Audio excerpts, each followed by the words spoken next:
merci d'avoir pris le temps. On est très heureux de vous accueillir sur ce webinaire. On va être ensemble pour une durée approximative et on va respecter le timing d'1 heure. Donc, on va avoir 45 minutes d'échange avec nos experts ici présents.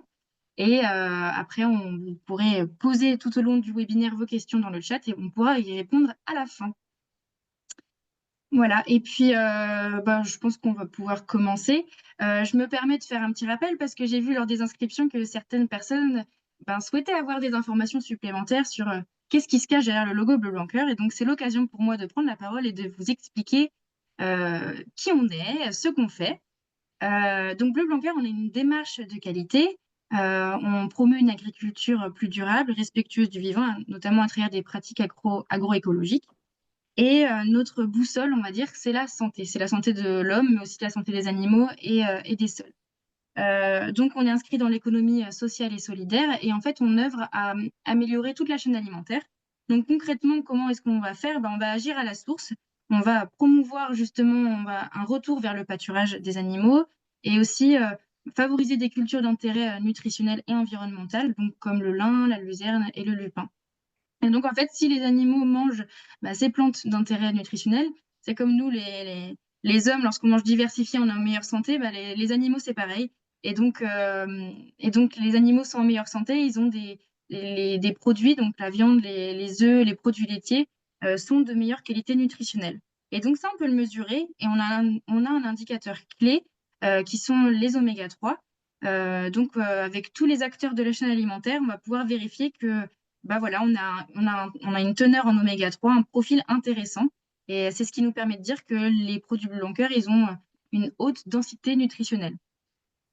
Et puis, au-delà de la nutrition, les produits Bleu Blanc Cœur, pardon, ce sont aussi des produits qui ont un impact environnemental moindre. Par exemple, le lait, les œufs et la volaille, c'est moins 20% d'impact carbone. Et donc, tout ceci, en fait, fait qu'on est reconnu par les ministères de la santé et de l'agriculture.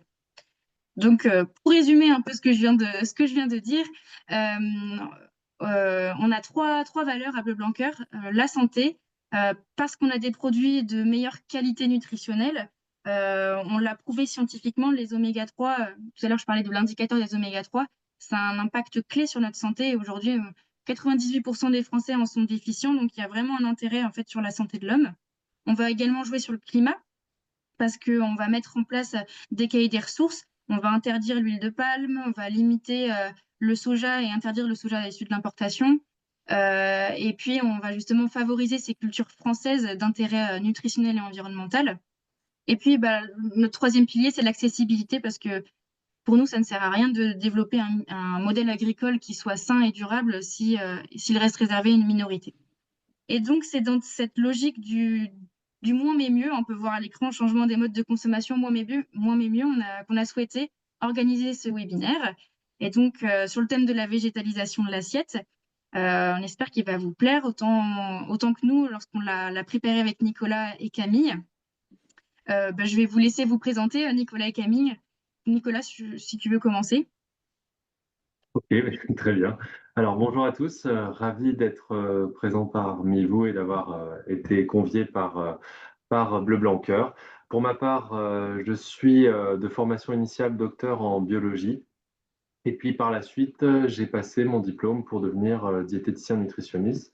J'ai une expérience de quelques années en milieu hospitalier, notamment dans un service spécialisé dans les troubles alimentaires, donc prenant en charge plutôt des maladies type anorexie, boulimie nerveuse.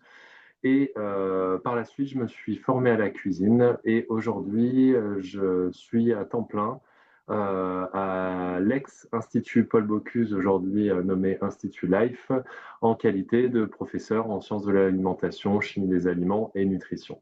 Voilà. Merci, Nicolas. Et Camille, je te laisse te présenter également. Oui, avec plaisir. Merci Pauline et Bleu Blanc Cœur pour l'invitation. Je suis vraiment honorée. Je m'appelle Camille Hermann. Moi, je suis biologiste cutanée, spécialisée en micronutrition cutanée. Je suis actuellement enseignante à la faculté de biologie. Je suis coach nutrition pour les particuliers. Je crée également du contenu et je fais de la vulgarisation scientifique autour de la nutrition de la peau. Mais aujourd'hui, surtout, je suis végétarienne parce que c'est mon mode alimentaire depuis 2020. Et je suis fervente ambassadrice et fan de Bleu Blanc Cœur depuis des années.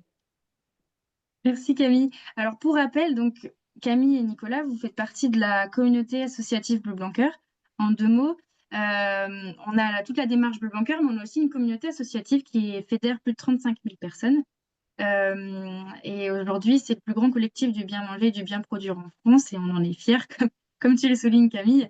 Et ce qui fait aussi notre richesse, c'est qu'on a plusieurs profils. On a des consommateurs, des professionnels de la santé, du bien-être, on a des éleveurs, des professionnels des métiers de bouche, nous on a aussi des enfants, des étudiants.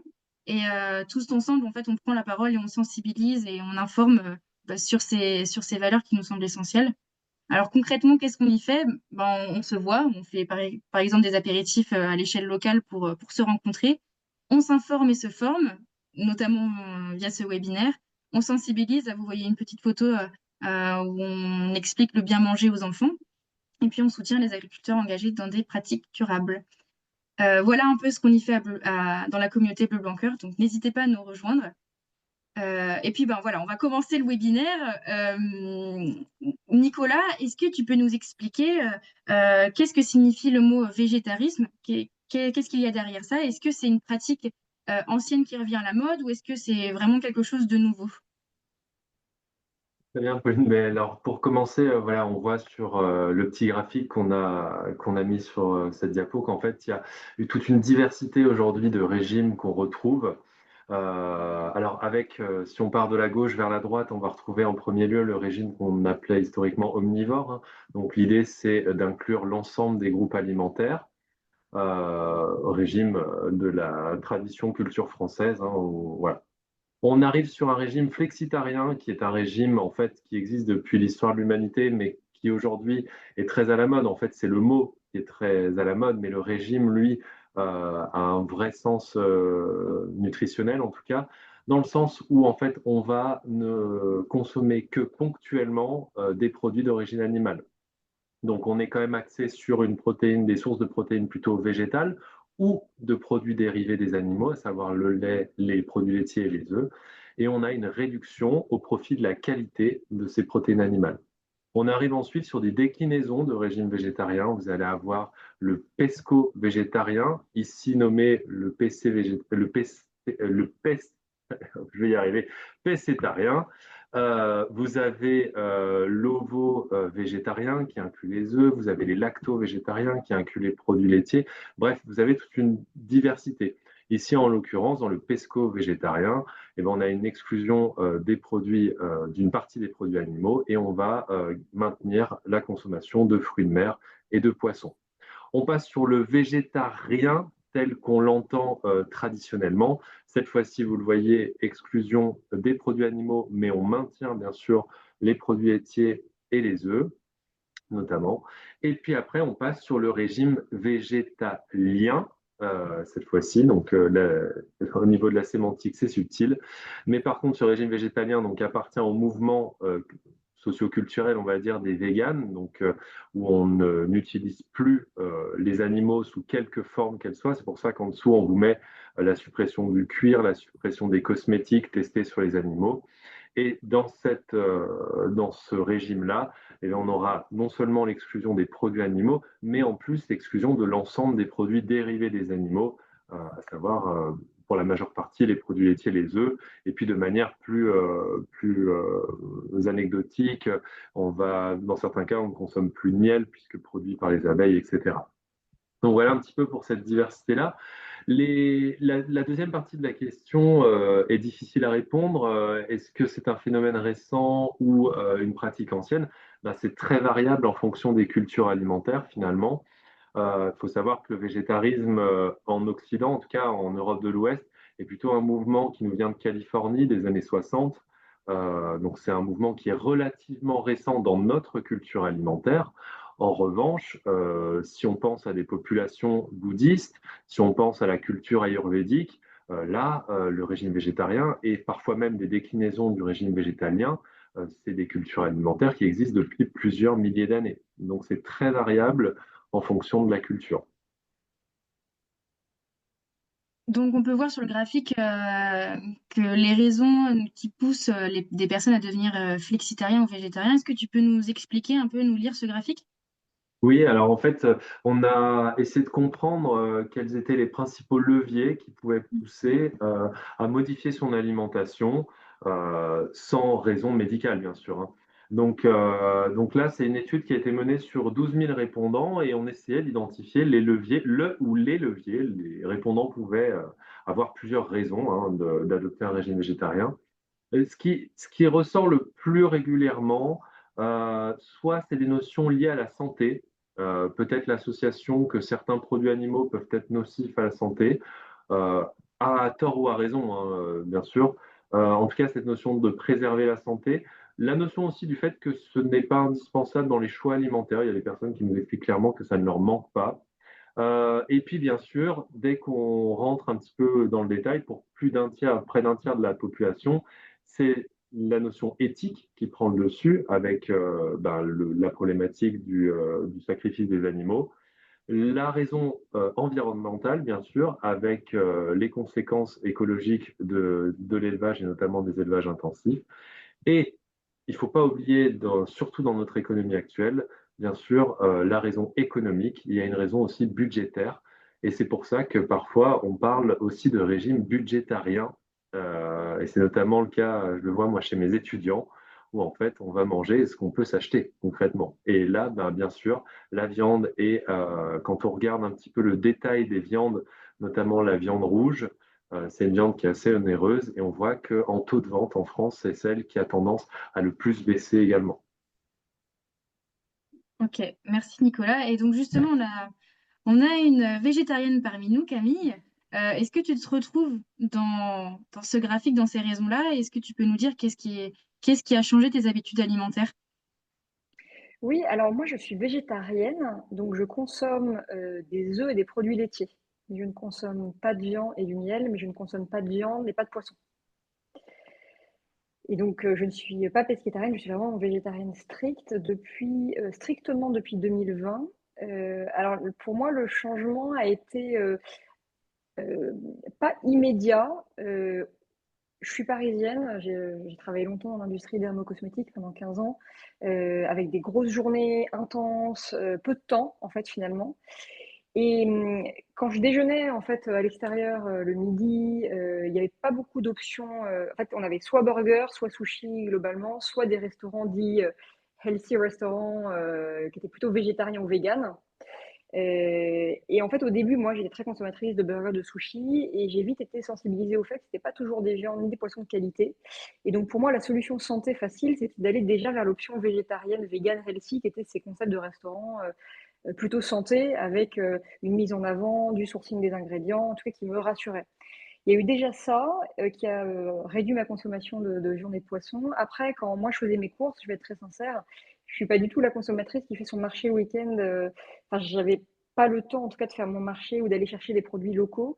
Pour moi, ce qui était facile, c'est de faire mes courses en ligne. Donc, typiquement, je prenais une application, je faisais mes courses. Et j'ai remarqué que quand je faisais mes courses en ligne, c'était beaucoup plus facile d'avoir des fruits et légumes bio, en tout cas qui se revendiquaient de qualité, que des bons produits animaux. J'avais beaucoup moins de difficultés à en trouver. Donc déjà, j'ai commencé à réduire ma consommation de produits animaux. Je pense que je suis devenue flexitarienne pendant un petit moment. Et après, je pense m'intéressant aussi beaucoup à tous les produits végétariens, à la cuisine végétarienne par ce biais. J'ai été vite repérée par les algorithmes digitaux comme m'y intéressant. Et forcément, au moment du Covid, on m'a balancé tout un tas de vidéos sur l'abattage et qui m'ont, je pense, comme tout être humain, évidemment, frappé. Et moi, ça a eu chez moi un double effet, c'est-à-dire que de un, je prenais conscience que je consommais un animal, ce qui avant n'était pas le cas. Et je dis sans aucun jugement, c'est vraiment mon expérience et mon personnel. Moi, voilà, j'ai pris cette conscience et ça m'a un petit peu dégoûtée. Et après, il y avait cette notion d'écologie aussi, avec les émissions de gaz à effet de serre autour de l'agriculture. Et moi, ma démarche à moi a été assez choc, en plus dans ce contexte Covid où on était tous très chahutés. En fait, au début, je suis même carrément devenue végétalienne. Je me suis dit, je ne veux plus du tout en fait, consommer d'animaux ou en tout cas contribuer à l'abattage animal. plus l'édition écologie, plus l'idée que j'achetais plus facilement des produits sains, végétariens ou végétaliens. En tout cas, c'était ma perception du sujet à l'époque dans la manière dont je consommais. Et après coup, je me suis rendu compte que c'était trop compliqué d'être végétalien, et socialement, et moi, tu sais, Pauline, je suis scientifique, hein, je suis biologiste, donc je raisonnais un petit peu quand même sur la manière dont je me nourrissais. Et l'alimentation végétalienne, il y a quand même trop de sujets de carence. Il n'y a pas du tout de B12. Et moi, intellectuellement, j'avais quand même du mal à me dire que même avec de la supplémentation, ça me gênait. En tout cas, de m'alimenter d'une manière où j'étais obligée à tout prix de me supplémenter pour juste enfin, vivre d'un point de vue métabolique. Et donc, je suis passée assez vite végétarienne. Et en fait, pour moi, ça a été un game changer. Je me sentais beaucoup mieux comme ça. Après, je me suis mise à aussi beaucoup mieux manger comme ça. Peut-être que tu vois, si j'avais eu une démarche omnivore, avec des bons produits, j'aurais atteint les mêmes objectifs, si tu veux, santé et bien-être que j'ai obtenu avec le végétarisme. Mais en tout cas, ça a été mon histoire. Et j'aime souvent dire que je ne suis pas végétarienne militante du tout. C'est-à-dire que j'ai aucun jugement, en tout cas, sur mon écosystème familial, social ou pour autrui sur la consommation animale. Mais par rapport à moi, mon ressenti, je me sens en tout cas très bien comme ça.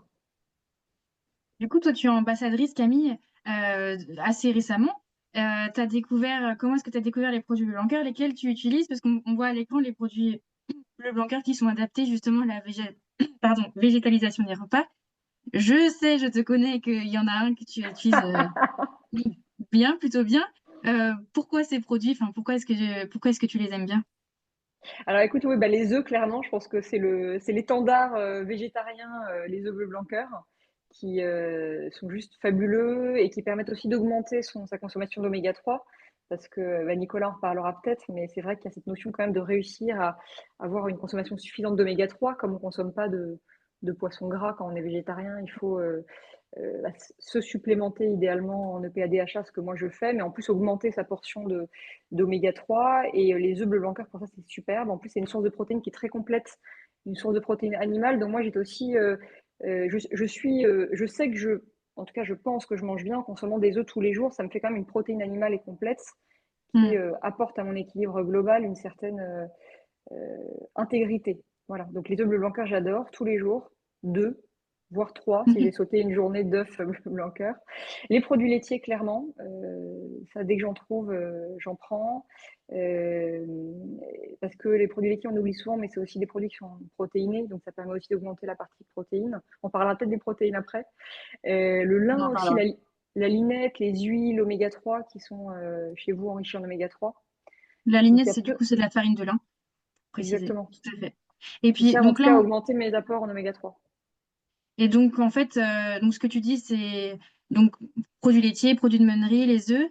Euh, pour compléter un petit peu, à Bleu Blanquer, donc on a tous ces produits-là et on est une démarche scientifique, donc on aime prouver ce qu'on met en place, on aime indiquer par la mesure qu'il y a une vraie différence.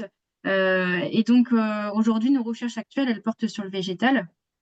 Euh, on s'intéresse justement aux pratiques agroécologiques et est-ce qu'il y a un impact sur la qualité de ces fruits et légumes parce que on sait aujourd'hui qu'il y a une grande variabilité en nutriments dans les fruits et légumes et que le mode de production impacte beaucoup cette variabilité. Donc nous, on essaye à Bleu Blanquer de comprendre, de la comprendre et de l'encadrer et de faire de la même manière que ce qu'on fait avec les produits laitiers, les produits de meunerie mettre en place voilà, des pratiques agricoles qui permettent d'avoir des produits de meilleure qualité in fine. Et donc, en fait, nos recherches, elles débutent aujourd'hui sur le végétal et notamment sur les tomates. On a regardé des tomates qui poussaient en pleine terre, donc sur un sol vivant, riche, et on s'est rendu compte que ces tomates-là, elles avaient plus 20% d'antioxydants que des tomates qui sont cultivées hors sol, comme la plupart des tomates cultivées en France. J'enlève mon partage d'écran pour qu'on puisse continuer à discuter et nous voir sur tout l'écran.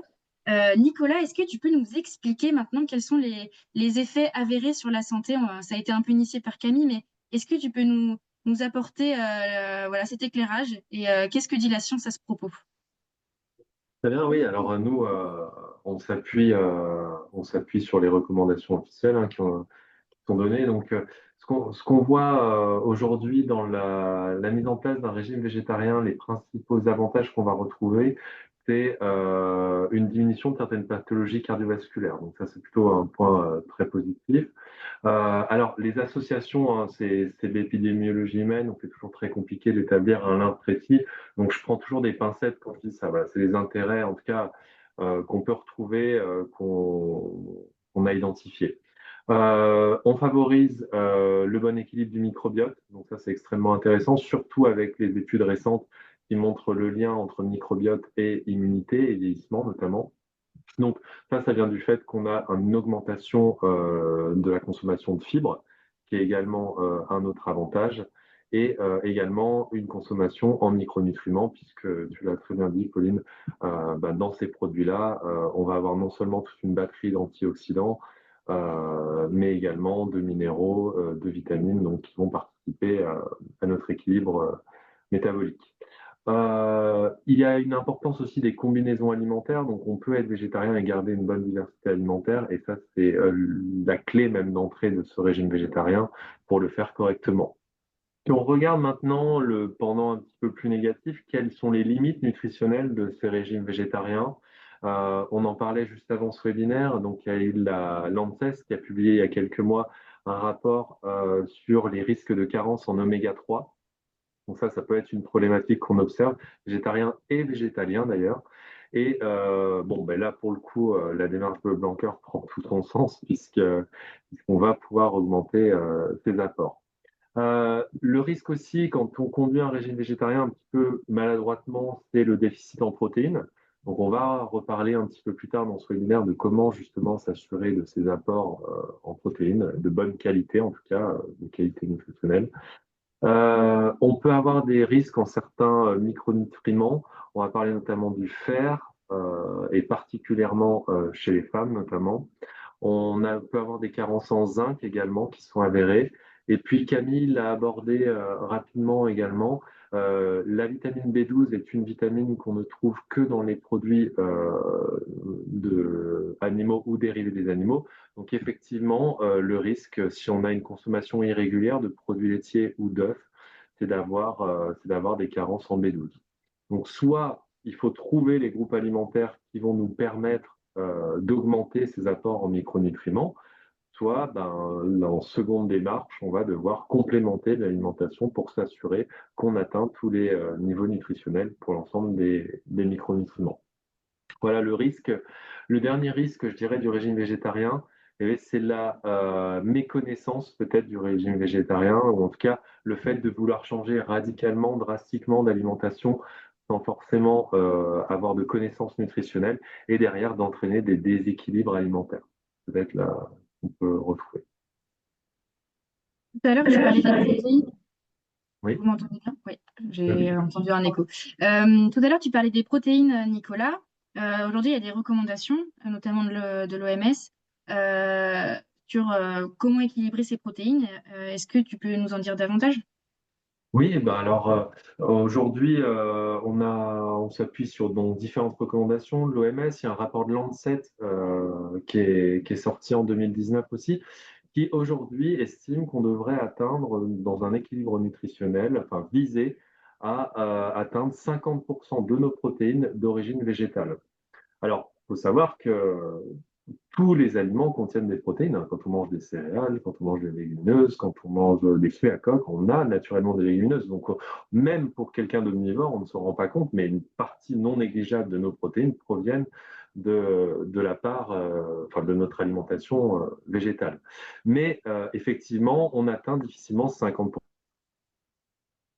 avec un régime omnivore, donc il va falloir tendre plutôt vers des régimes flexitariens, qui sont, en tout cas à titre personnel, je trouve un très bon compromis entre les contraintes environnementales, écologiques, éthiques, puisqu'on est sur de la viande de qualité, et les contraintes nutritionnelles. Alors, comment faire justement pour atteindre un apport protéique suffisant dans le cadre d'un régime végétarien et surtout des protéines de bonne qualité? Alors, je rentre très succinctement dans le détail, mais les protéines, c'est une chaîne d'acides aminés. On a besoin de 20 acides aminés pour être en bonne santé. Certains de ces acides aminés, on les produit nous-mêmes, il n'y a pas de souci. On peut manger n'importe quoi, on sait produire une partie de ces acides aminés, mais une autre partie de ces acides aminés, on ne sait pas les produire. Si on ne les apporte pas dans notre alimentation, on ne les obtient pas. La synthèse protéique s'arrête et on observe des symptômes qui vont être de la fonte musculaire, des baisses immunitaires, des baisses hormonales. Voilà. On peut avoir toute une batterie de symptômes. Alors, quand on mange des produits animaux, constitutionnellement, le muscle de l'animal est très proche de nos besoins en protéines. Donc, on obtient tous ces acides aminés essentiels sans vraiment réfléchir à la diversité alimentaire qu'on met en place. Quand on adopte un régime végétarien, il va falloir se pencher un petit peu plus sur la question, puisqu'on va retrouver des acides aminés qu'on dit limitants, c'est-à-dire qu'ils ne sont pas en quantité suffisante dans les céréales, d'autres dans les légumineuses. Et donc, du coup, il va falloir faire des associations de produits au sein de nos assiettes. Donc, la première base alimentaire dans le régime végétarien, ça va être l'association céréales et légumineuses, puisque non seulement du point de vue quantitatif, les céréales et les légumineuses vont avoir un apport non négligeable de protéines. Suivant les variétés, on peut être autour de 10 à 15 grammes. Et au-delà de ça, l'association de ces deux groupes alimentaires, céréales et légumineuses, va nous permettre d'avoir une bonne qualité protéique qui est quasiment égalable à celle des protéines animales. Donc ça, c'est extrêmement intéressant. C'est des associations qu'on retrouve dans l'histoire de l'humanité.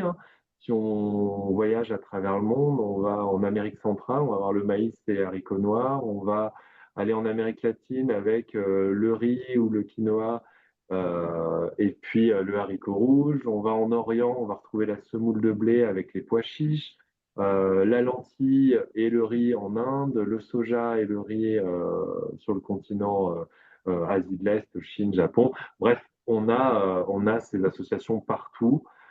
Et puis, on les retrouvait aussi historiquement en Europe, bien sûr, avec un dégoût de la légumineuse depuis la Seconde Guerre mondiale. Donc, on a un petit peu oublié ces légumineuses qui reviennent aujourd'hui sur le devant de la table, si je puis dire. Les autres sources de protéines, si on est dans un régime végétarien, ça va naturellement être les œufs. Donc Camille, c'est très bien, on peut manger des œufs. Avant, on avait des recommandations sur des limites maximum à atteindre. Aujourd'hui, hors problématique de santé, on n'a plus trop de recommandations sur des limites maximales tant que l'œuf est consommé dans le cadre d'un régime diversifié. Bien sûr, ça ne peut pas être notre unique source de protéines. La troisième idée, c'est les produits laitiers. Camille l'a très bien dit. Les produits laitiers sont des sources de protéines essentielles et pour le coup de très bonne qualité qui contiennent de la B12, donc extrêmement intéressant. Pour vous donner une idée, sur un fromage affiné type comté, morbier, parmesan, voilà, tous ces fromages à pâte dure, on va être autour de 30 à 35% de protéines pour 100 grammes de produit. Donc c'est plus protéiné que de la viande. Donc, les produits laitiers participent à un gratin végétarien, c'est un plat protéiné, il ne faut pas l'oublier. La dernière chose, ça va être tout ce qui était plat à base de soja, puisque le soja est la légumineuse la plus riche en protéines, surtout dans des formes transformées, sous forme de tofu ou autre. Attention seulement sur le soja, puisque là encore, je m'appuie sur les résultats de l'ANSES. Il y a un rapport qui a été publié il y a quelques semaines maintenant, avec la problématique des isoflavones, qui sont donc naturellement présentes dans les légumineuses et qui ont des atteintes hormonales, notamment au niveau du système reproducteur, si consommées en trop grande quantité. Donc c'est pour ça que récemment, l'ANSES a alerté notamment les cantines scolaires et les industriels de l'agroalimentaire pour faire attention à la quantité de soja qui est servie, et notamment en cantine, pour limiter la consommation en isoflavones. Donc voilà, donc le soja, ponctuellement, très bien, mais attention à ne pas surconsommer le soja, le tofu et tous les dérivés du soja dans le cadre d'une alimentation végétarienne. Très bien, et donc tu nous as donné quelques clés, donc les produits laitiers, les œufs, les céréales et légumineuses, le soja. Maintenant, quand on est chez soi, concrètement, comment est-ce qu'on fait pour équilibrer ces protéines? Alors, c'est compliqué. Alors, soit on se fait accompagner par un professionnel de santé, ça reste quand même la base, mais au-delà de ça, on n'avait pas de recommandations officielles. En tout cas, c'est compliqué aujourd'hui de trouver des recommandations pour chaque groupe alimentaire dans un régime végétarien. On n'a pas de ration conseillée, en tout cas établie. Alors, le PNNS est en train d'évoluer, hein, on attend avec impatience le PNNS 5. On a là, hier justement, j'étais à un webinaire de l'ANSES, donc l'Agence nationale de santé, hein, qui publiait des recommandations sur les portionnages pour la mise en place d'un régime végétarien. Donc, les chiffres commencent à arriver, on commence à avoir de plus en plus de connaissances, mais historiquement, c'est vrai qu'on avait finalement très peu de publications scientifiques sur le sujet. En tout cas, depuis un K3 ou une K3, on avait peu de connaissances sur le sujet.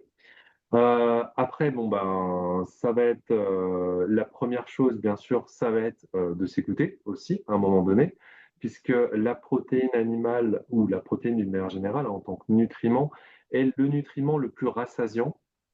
Donc, ça va être aussi de s'écouter, ce qu'on va appeler, nous, diététiciens, l'approche pleine conscience, hein, un moment d'écouter aussi les signaux qui sont envoyés. Est-ce que j'ai faim? Est-ce que j'ai une perte de poids qui est non désirée? Est-ce que j'ai une prise de poids? C'est aussi possible en cas d'un changement de régime. Est-ce que j'ai de la fatigue?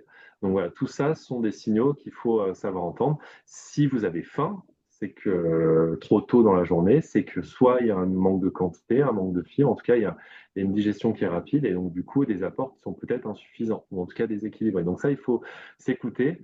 Et puis après, on le voit aussi, hein, les mentalités évoluent. Donc ce que notre génération, en tout cas je vais dire aujourd'hui, la population active euh, ben, voit tous les jours ce changement de paradigme, hein, d'une alimentation très traditionnelle française vers une végétalisation. Ce sera peut-être une question qui sera moins complexe pour les générations futures, puisque là aussi, on voit qu'il y a quand même une éducation nutritionnelle aujourd'hui qu'on tend à mettre en place, et nous, on travaille dans notre groupe de réflexion de diététiciens à l'éducation nutritionnelle, notamment à l'école, pour réapprendre justement à équilibrer son assiette et avoir des apports qui sont importants. Ce serait pour nous de la prévention primaire plutôt que de récupérer des jeunes adultes aujourd'hui avec des carences ou alors des problématiques alimentaires. Tu l'as un peu initié, tu as un peu initié ma prochaine question, Nicolas. Camille, toi, comment est-ce que tu as vécu cette transition dans ton assiette socialement? Est-ce que tu peux nous en dire quelques mots? Oui, alors socialement, quand j'étais à l'extérieur, alors pas au restaurant, parce qu'au restaurant, on trouve toujours des alternatives, même si on trouve souvent, c'est vrai, le fameux risotto, le plat de pâtes. Donc on est vite déséquilibré en protéines évoquées. Maintenant, on sent quand même qu'il y a de plus en plus de végétarisation des cartes. Donc en tout cas, au restaurant, c'est vraiment pas compliqué. Socialement, après, quand je suis invitée, par exemple, en général, moi, j'embête personne. Et puis, dans le cadre de l'alimentation globale équilibrée, j'ai pas trop de soucis avec ça. Mais je mange en général que l'accompagnement. Si par exemple, il y a une viande ou un poisson avec des pâtes, du riz, des légumes. Donc, c'est vrai que du coup, le soir où je suis invitée, c'est pas forcément le plat le plus équilibré de mon alimentation végétarienne.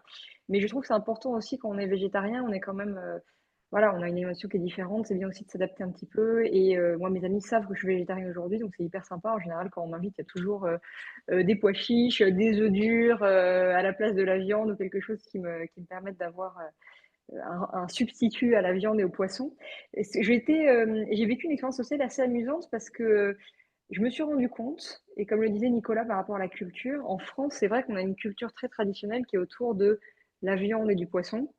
Et, comme on le dit si justement, l'accompagnement. C'est-à-dire que les légumes, le riz, les pâtes, c'est l'accompagnement. La viande et le poisson sont centrales en fait aujourd'hui dans notre cuisine française traditionnelle.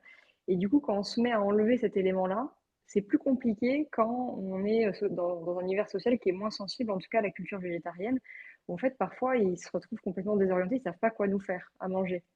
Donc moi évidemment je rassure, il n'y a pas de problème, j'aide, j'oriente ou alors je dis l'accompagnement me va très bien. Mais c'est vrai qu'on n'a pas tellement de plats français végétariens en fait quand on y réfléchit. Voilà, on a le bœuf bourguignon, on a le parmentier de morue. J'ai des exemples un petit peu clichés, mais je ne saurais pas citer un plat français végétarien. Donc, en tout cas, par exemple, quand je suis en vacances ou ailleurs, je sais qu'en tout cas, la partie protéine sera plus compliquée, par exemple, à obtenir, parce que justement, voilà, je suis invitée ou alors je suis ailleurs, je fais pas les courses. Donc en général, soit je mange un petit peu plus de produits laitiers pendant cette période-là pour réussir à avoir plus de protéines, donc plus de fromage, plus de yaourt, ou alors j'ai les œufs. Je me fais tout bêtement 2 œufs au plat ou des œufs durs pour réussir à augmenter un peu l'apport protéique et à limiter un peu la casse de la diminution de l'apport protéiné durant ces périodes-là. Mais après, en tout cas, mon cadre social enfin, est super accueillant par rapport à ça. Ils savent aujourd'hui, donc j'ai souvent des propositions végétariennes quand je suis invitée sans problème. Mais c'est vrai qu'au démarrage, par contre, je sentais un petit peu, pas le choc n'est pas le bon mot, mais on savait pas quoi me faire à manger, quoi. Et toi, à la maison, du coup, comment est-ce que tu as vécu cette transition-là? Je pense notamment à la réinvention de tes plats. Euh, Végétaliser son assiette, c'est aussi l'occasion d'explorer de nouvelles textures. On peut faire des plats végétariens avec des sauces super bonnes. Je pense avec de la crème bleu blanc cœur pour une bonne densité nutritionnelle, mais avec des herbes aromatiques, avec des épices, en jouant sur la texture des végétaux. Toi, comment est-ce que tu l'as vécu? Alors écoute, tu nous donnes faim quand tu dis ça. Ce qui est marrant, c'est que tu vois, quand je suis passée végétarienne, moi, il y a quelque chose que j'ai adoré, c'est qu'en fait, j'ai découvert un monde culinaire qui m'était complètement inconnu. Moi, j'ai découvert les légumineuses, j'ai découvert des tonnes d'épices, j'ai découvert plein de produits, en fait, parce que j'avais conscience assez rapidement qu'il fallait que je trouve des protéines.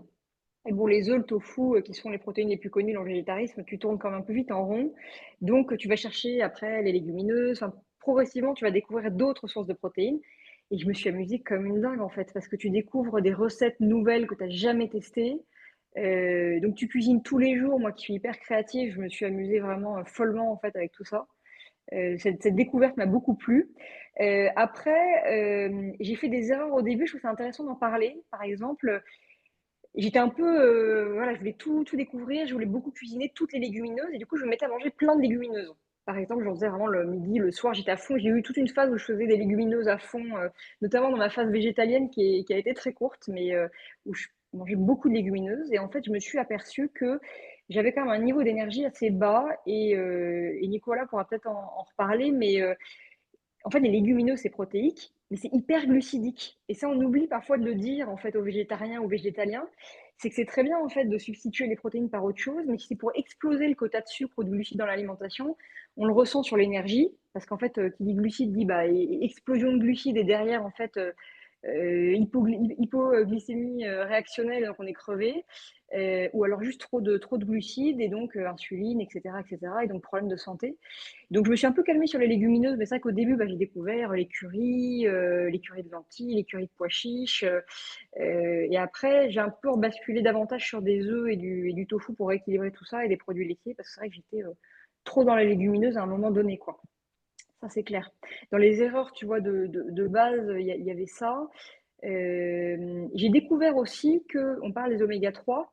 En fait, quand tu deviens végétarien, tu consommes plus de petits poissons gras qui sont quand même la source majoritaire d'oméga 3 qu'on dit actifs, c'est-à-dire ceux qu'on utilise dans le corps. Et en fait, les oméga 3 végétaux sont métabolisés dans le corps, mais en faible quantité. Donc, il faut quand même réussir à trouver une manière d'avoir suffisamment d'oméga 3 actifs. Et donc, tu as les œufs bleu blanc cœur, dans lesquels tu en as. Et moi, j'ai vite compris qu'il fallait que je me supplémente aussi en EPA, DHA, qu'on trouve dans les huiles d'algues. Donc, je ne sais pas si on peut parler de suppléments, mais en tout cas, c'est des algues qui fournissent des EPA et de DHA qu'on macère dans de l'huile d'olive qui permettent d'avoir un apport. Donc, je me suis amusée aussi avec ces découvertes-là. Tu vois, du coup, l'huile d'algue, maintenant, j'utilise aussi en assaisonnement. Mais tu vois, quand même, ce que je tiens à dire, et ça, je le dis honnêtement, c'est pour ça que j'aime bien dire que moi, je suis végétarienne par choix personnel et pas forcément militante, parce que j'ai pris aussi pleinement conscience avec mon parcours à moi que c'est pas si facile, en fait, tu vois, d'équilibrer un régime végétarien. Ça peut être un très bon régime, à mon sens, hein. Moi, j'ai trouvé que des réponses santé positives pour moi. Tu vois, je fais des analyses de santé régulières, comme d'ailleurs devrait faire tout le monde, hein, mais moi, mes analyses sont nickel, parce que j'ai appris à très bien équilibrer un régime végétarien. Mais tu vois, souvent autour de moi, j'ai des amis qui ont essayé de devenir végétariens. En fait, ils ont juste, par exemple, enlevé la viande, et du coup, ils se mettent à manger du riz et des pâtes, en fait, donc être dans quelque chose, pareil, encore une fois, de riche en sucre. Donc, c'est pas si simple, parce que culturellement, on est quand même moins éduqué à l'alimentation végétarienne. Je Mm. pense qu'aussi il y a ce biais-là, c'est-à-dire que quand tu es voilà, t'es français, tu manges de l'alimentation française à base de viande, riz, légumes. Donc l'équilibre, il est plus évident. Quand tu deviens végétarien, quand tu as une culture qui est une culture française de l'alimentation, c'est pas si simple. Il faut vraiment s'y intéresser. En tout cas, moi, mon parcours me l'a vraiment prouvé et souligné. Si je peux me permettre, pour compléter, parce que je suis totalement d'accord avec Camille, moi qui travaille maintenant dans le domaine de la gastronomie, en fait, bah, c'est exactement ça, quoi.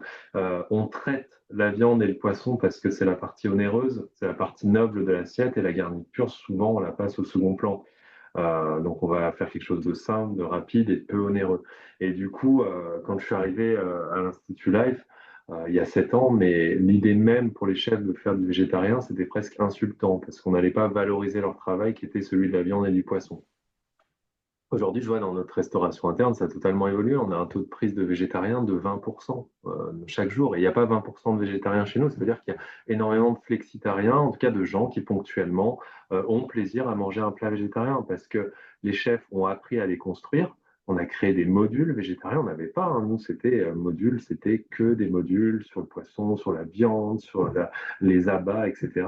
Donc aujourd'hui, voilà, on partait de loin et aujourd'hui, ben, ce module, il intéresse les étudiants, il intéresse les chefs. Ils ont compris qu'il y avait une diversité de produits qui était incroyable, qu'on pouvait traiter et utiliser des techniques sur des légumes ou des fruits, ou en tout cas des légumineuses, les mêmes que sur les viandes. On peut rôtir, on peut snacker, on peut braiser, on peut faire plein de choses sur des légumes.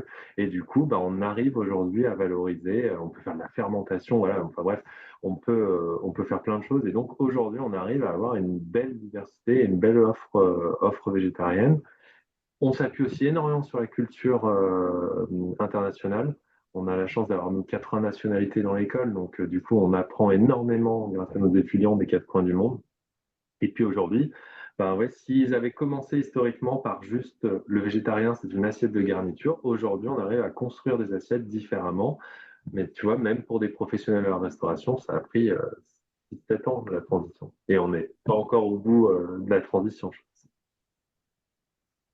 Et donc, Camille, toi, tu as vécu cette transition dans ta cuisine, mais ta famille ne suit pas forcément tes habitudes alimentaires. Alors, comment est-ce que tu t'organises? Oui, bah, encore une fois, moi, je tiens à dire que c'est mon choix à moi, mais je ne cherche absolument pas à l'imposer à quiconque et encore moins à mes proches, à ma famille. Donc c'est vrai que je suis extrêmement, enfin, je suis ravie que mes proches, quand je suis accueillie, tu vois, dans ma famille ou par des amis qu'on me cuisine végétarien, ça me fait extrêmement plaisir et c'est très, enfin, gratifiant. Par contre, ma famille proche, moi j'ai des enfants et mon mari, moi je les contrains pas à devenir végétarien. Donc en fait, ma cuisine reste, je dirais plutôt flexitarienne parce que par goût évidemment, et c'est amusant parce qu'on en parlait avec Nicolas. Moi par exemple, j'ai jamais eu le goût du poisson ou de la viande qui est revenu. Et petite parenthèse, Nicolas, on se disait ça en préparant le webinaire, je trouvais que c'était intéressant. Il disait quand vraiment on devient végétarien ou végétarien et qu'on crève l'envie de manger une viande ou un poisson, il y a quelque chose d'un peu malsain. Et je rejoins Nicolas là-dessus. Tu vois, moi par exemple, cette appétence, elle est jamais revenue. Donc je pense que c'est aussi du fait que sûrement j'équilibre bien et que c'est une alimentation qui est OK pour moi, avec laquelle je me sens bien. Mais du coup, voilà, j'ai pas l'envie, tu vois, je passe à côté d'une rôtisserie, j'ai pas super envie d'un poulet rôti. Voilà. Même pas du tout, parce que c'est voilà, chez moi, c'est pas ce qui me je suis bien comme ça.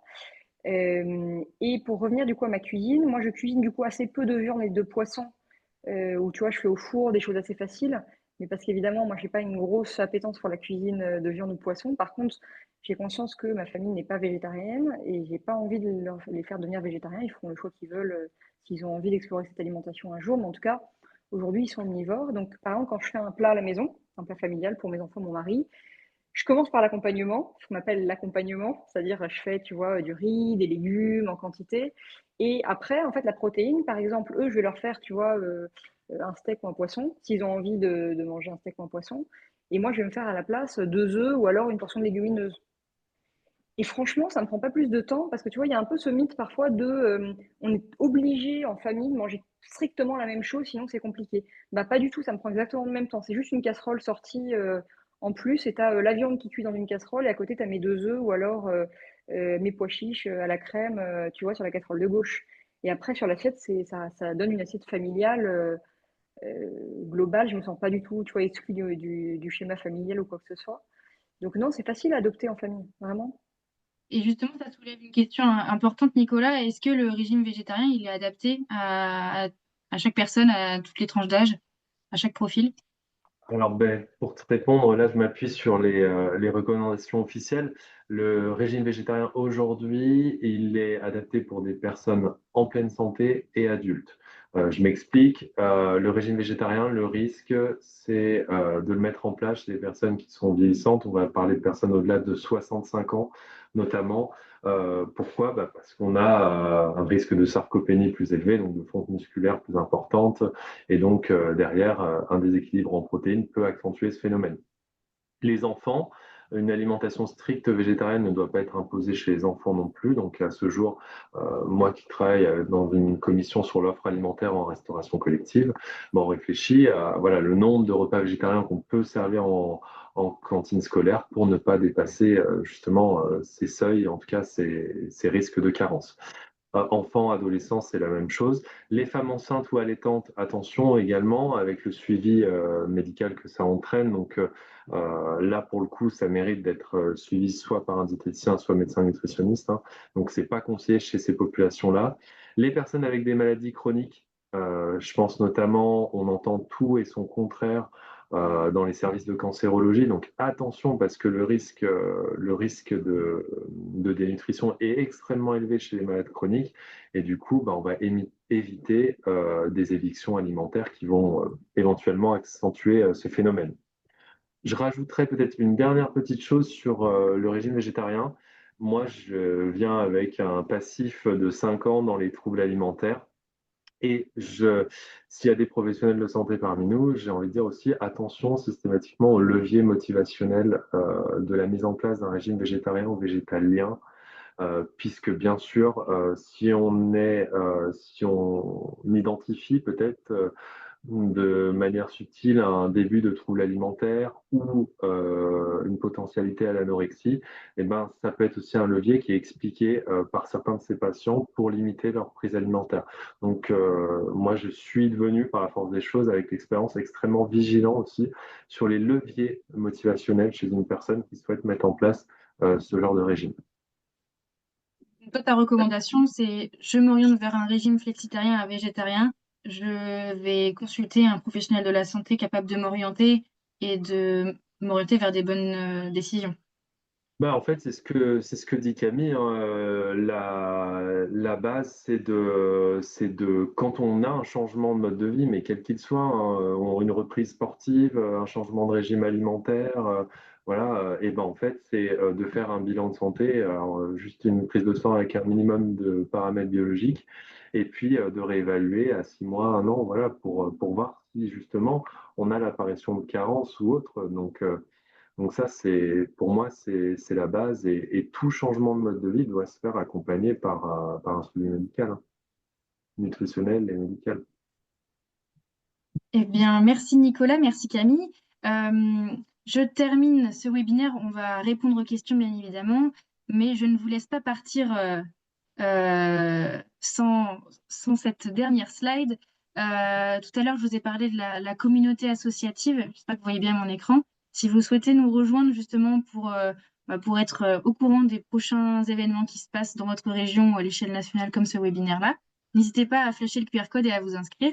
Et puis là, on a parlé pendant 1 heure de toute la théorie de l'alimentation végétarienne. L'idée, c'est aussi que vous puissiez repartir recettes clés en main.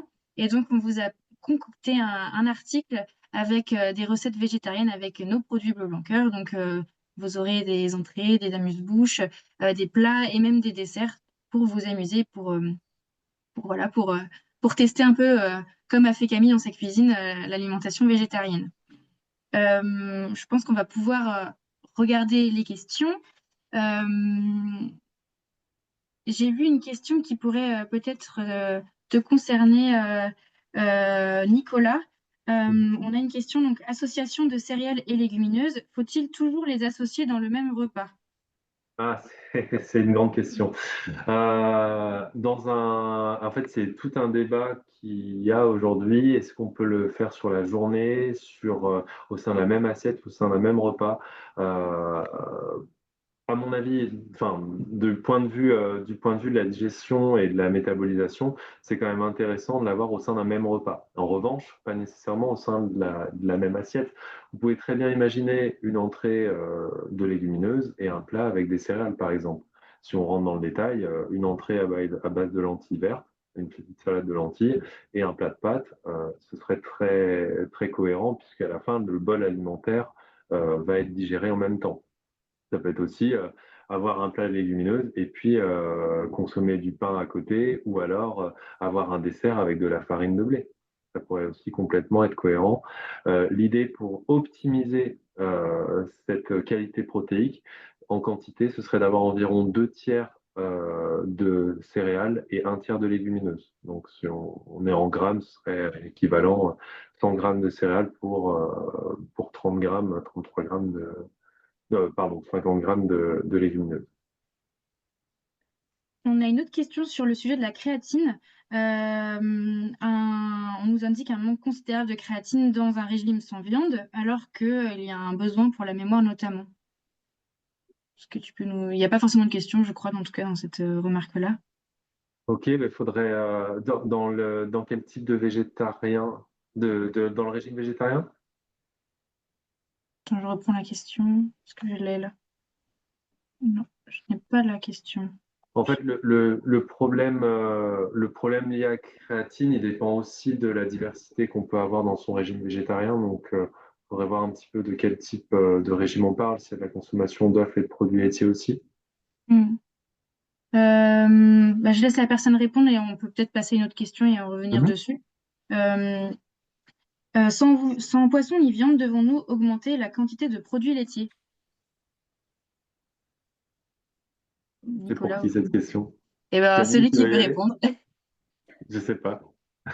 Qui veut... alors, répète-moi la question. Sans poisson ni viande, est-ce que nous devons augmenter notre quantité de produits laitiers? Bah, ça dépend de quel nutriment on parle, en fait, parce que là, un groupe alimentaire n'équivaut pas à un nutriment. Donc, si on regarde les poissons gras, il y a la consommation d'oméga 3. Donc, ça, ben, produits laitiers, œufs, bleu blanc cœur, on va en avoir pas mal. Donc, ça peut être intéressant. Sur les matières grasses au sens général et les vitamines liposolubles, donc c'est intéressant aussi d'avoir des apports produits laitiers ou autres, hein. On va retrouver des vitamines liposolubles dans plein de groupes alimentaires. Ça peut être les fruits à coque, ça peut être voilà. Pour les protéines, ben, bien sûr les produits laitiers, mais on a vu qu'il y avait aussi d'autres sources de protéines. Donc oui, les produits laitiers sont hyper intéressants. Maintenant, attention également à la surconsommation de produits laitiers, parce que derrière, on va retrouver du gras saturé et une surconsommation de sel si on aime le fromage, ce qui est mon cas. Donc la clé, c'est diversifier en fait. Ouais, mais là, voilà, on retombe sur des grands principes de diététique qui sont finalement très vrais. Mais oui, ça va être varié, diversifié au maximum l'assiette. Là, on tombe après dans l'alimentation colorée. Plus une assiette a de couleurs, plus a priori il y a une diversité nutritionnelle intéressante. Nicolas, j'ai une autre question pour toi. Que penses-tu de l'intérêt de la végétalisation de l'assiette des patients hospitalisés? Euh, Pareil, vaste débat. Alors, si ça se fait dans un cadre formel de restauration collective, et notamment dans un cadre hospitalier, je pense que c'est intéressant que ces recettes soient conçues et formulées par des diététiciennes, des diététiciens hospitaliers, donc de restos locaux. Donc ça, c'est top. L'idée, c'est aussi de prendre en compte qu'à l'hôpital, on a 1 tiers de patients qui arrivent dénutris et 50% qui repartent dénutris. Donc, ça veut dire qu'on a de la dénutrition dans nos hôpitaux. Donc, si ça peut permettre de promouvoir l'alimentation chez des patients hospitalisés végétariens à travers une offre qui est plus adaptée à leur régime alimentaire, pourquoi pas? Très bien. On nous demande l'avis aussi sur l'aminogramme du régime végétarien. L'aminogramme? Ouais. Est-ce que ça te parle, Nicolas? Oui, mais en fait, c'est ce que je disais tout à l'heure avec nos 20 acides aminés. On a une qualité biochimique des protéines qu'on a normalisée sur la protéine de bœuf. Et donc, du coup, on considère que la protéine de bœuf nous apporte, dans des quantités assez bien équilibrées, l'ensemble des acides aminés. Et à travers ça, ben, on va pouvoir créer des aminogrammes sur chaque type de produit et puis voir un petit peu les acides aminés limitants qu'on va retrouver parmi ces 20. Donc, c'est vrai que je pense que ça fait peut-être le lien avec l'autre question tout à l'heure. En fonction des groupes qu'on va consommer, ben, on va avoir certaines carences. Donc, soit on a des associations à faire, soit éventuellement, dans certains cas, si l'alimentation ne nous permet pas d'avoir tous les acides aminés, alors du coup, une supplémentation en certains acides aminés. Peut-être Camille, une question pour toi. Comment toucher, parce que je vois qu'on a beaucoup de questions, j'espère qu'on arrivera à y répondre. Dans tous les cas, si on ne traite pas vos questions, on pourra vous répondre par mail individuellement. Donc Camille, comment toucher, peut-être que tu me dis si ça te parle, comment toucher les jeunes générations et les sensibiliser au mieux au végétarisme? À les sensibiliser au végétarisme, en fait, je dirais pas sensibiliser au végétarisme, je dirais sensibiliser au flexitarisme, c'est-à-dire à l'envie de manger un peu moins de produits animaux que peut-être qu'on en avait mangé à une époque, et où c'était peut-être trop. Ce qui est intéressant avec le végétarisme, comme le disait Nicolas dans les écoles, c'est de proposer des alternatives avec des protéines végétales et des alternatives avec des protéines animales. Donc je dirais peut-être davantage sensibiliser à une végétalisation de l'alimentation plutôt qu'au végétarisme. C'est simplement en fait de faire découvrir la diversité dans la cuisine, parce qu'aujourd'hui, comme on disait, le plat français, tu vois, c'est la viande, la garniture qui est souvent un peu mono. Tu vois, la garniture, ça va être un légume, c'est mettre plein de couleurs, tu vois, c'est-à-dire qu'on fait 3 légumes différents. En fait, c'est faire découvrir aussi davantage les végétaux dans sa cuisine que, tu vois, les haricots verts avec le steak. Je fais un peu, je grossis un peu le trait, mais c'est aller faire découvrir toute la palette de fruits et légumes qu'il y a, les légumineuses. C'est augmenter la diversité et la variété végétale dans la cuisine, à mon sens. Je ne sais pas ce qu'en pense Nicolas. Je trouve que Non, non, bah si, sur la... Non, si, je suis d'accord avec toi, Kevin. Ben, merci à tous les deux. Merci beaucoup pour vos interventions, pour vos avis d'experts qui nous ont beaucoup éclairés.